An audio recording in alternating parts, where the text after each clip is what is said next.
Now, I have an update to give. Since my last show, Maxime Bernier, the leader of the People's Party of Canada, has officially been invited to both the English and French leaders' debates. Now, as far as I know, these are the two that are hosted by the Leaders' Debate Commission. Commissioner David Johnston said that the party will run candidates in 90% of Canada's federal ridings. This was one of the criteria any party has to meet to qualify for debates. He adds that the current polls show that the party may elect more than just one candidate other than Bernier. Now, having polls and projections show that you are likely to elect candidates is another criteria you have to meet to get into the debates. Now, this decision has not come without criticism. The New Democratic Party, its communication director, Melanie Richer, issued a release on this topic. It reiterates that the party's opposition on letting the People's Party in the debates due to it having a hateful message that should not be platformed.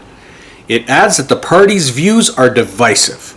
The Conservative Party is also not happy at all with the inclusion. It alleges that Prime Minister Justin Trudeau appointed a Liberal partisan commission to make this decision. Now, the commission originally chose to not include the People's Party earlier in August. However, that decision was not final at the time. It offered to allow the People's Party and Bernier himself to make submissions on changing their mind, essentially. And if I'm not mistaken, there was a deadline for a decision that was the 16th, the day this announcement was made. Could be wrong there, but that was the general understanding that I had. Now,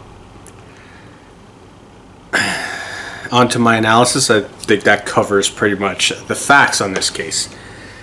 I want to say this is in fact great news. And I'll tell you why. To me, it's great news. To me, this shows that at least at a systemic level in Canada, for now at least, it appears that political censorship may not be the norm. That said, the New Democrats are doubling down on their stance of supporting or applauding political censorship. I can't believe it. Whoever's in charge of the direction or the strategy of this party is pissing everything away that Jack Layton built. Now, the party has every right to feel that the People's Party is hateful, but it has no right to push for censorship. The release given out by Richer should have said something along the lines of, "We disagree with the People's Party's message, but our leader Jagmeet Singh looks forward to debating Bernier and dismantling his policies." I think that would have been a very fair thing to do. That would have at least won them some respect, at least with me. However, the reaction they gave with the reasons just makes them look like moralists trying to control what the public hears because they are scared of what Bernier has to say. This, to me, cements the fact that the NDP, or the New Democrats, cannot be trusted in power. So now I want to move on to how the Conservatives reacted. I'm not surprised that the Conservatives don't want competition on the right. As far as I'm concerned, I've seen it many times in Alberta when there was the Wild Rose Party against the Progressive Conservative Party on the right in that province. The right doesn't like competing with itself. The right in Canada would rather have one option to rally behind rather than have several on their side of the political spectrum. So I find the seeds are already being set for the Conservatives to blame vote splitting in the event that they lose this election. Now, to me, vote splitting is not an excuse at all. I find the argument of vote splitting falls apart, especially when you consider how many left-wing parties there are in Canada. The Liberals, who are on the left, can still seem to win majority governments, even though there are several left-wing parties? How come vote splitting is so devastating on the right, but next to irrelevant when it comes to the left? I don't know.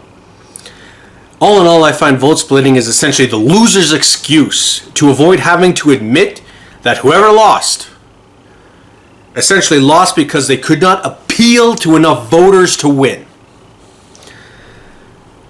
Now, personally, I think the Conservatives' response about the Liberal Partisan Commission makes absolutely no sense. If the Liberals were really stacking the deck, would they really want the People's Party in the race?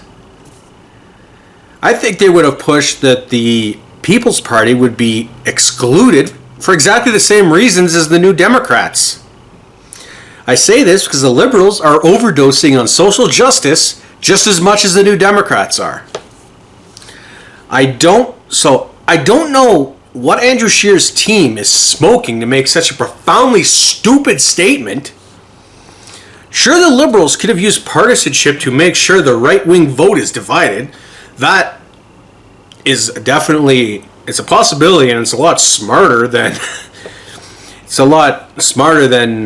the conspiracy angle that I feel is being pushed. But still, would the Liberals really vote? Would the Liberals really go against their principles? Well, looking at how they've conducted themselves in the SNC-Lavalin scandal, they would. So, regardless, I still feel like this argument given by the Conservatives is really dumb. But at the end of the day, I think we should rejoice because regardless, against all odds, the Commission, I feel made the right choice.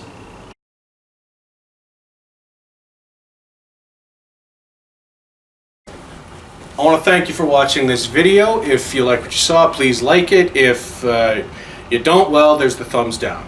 If you agree, disagree, or just want to continue the conversation, please leave a comment down below. Also, subscribe to the YouTube channel. You can also follow me on Facebook, Minds, and Twitter. The links will be down below in the description. Thank you again. Have yourself a good day. Until next time.